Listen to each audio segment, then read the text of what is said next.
Patrick, in cybersecurity, everyone knows that you need three pillars to have a secure environment. That includes people, process, and technology. Sadly, when it comes to messaging, far too many organizations are relying on one layer, people. So we got to lean on process and technology. Where can those two sort of enter into the picture? In many respects, we almost treat people as an adversary in our security defense now. People are just the top attack vector.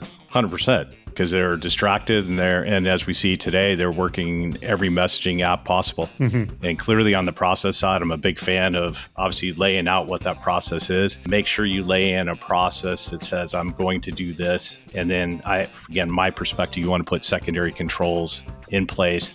Never trust that initial communication.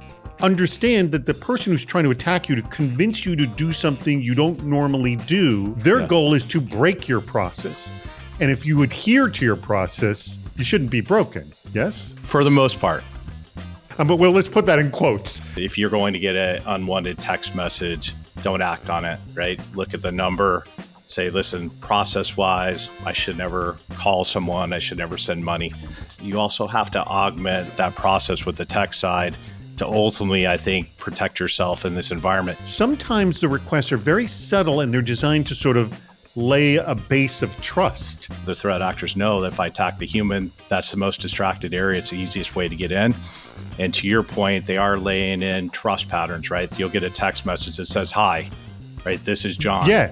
Right. And so that's the first stage. And they'll do a second stage and a third stage. So coming back, A, you got to train your people to look for that. B, put in processes. And then C, I would argue, also have to augment it more and more with AI technology, right? So you can turn that human into a superhuman, right? So you're not just relying on the people and process side.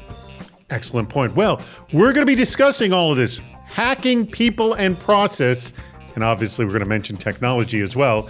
But we're going to, because you need all three pillars, but we're going to focus on these two as well. And what I'm really interested in learning from everybody here is specifically, how do you sort of build process around the more subtle ways of engagement? Not the really obvious financial transaction techniques, but the more subtle, like building trust efforts that go on. Because if they get 3 layers deep, wow, that may be very, very tough to kind of break the process. So we're going to discuss that. It's all going to happen on February 3rd, 2023. We look forward to seeing you there.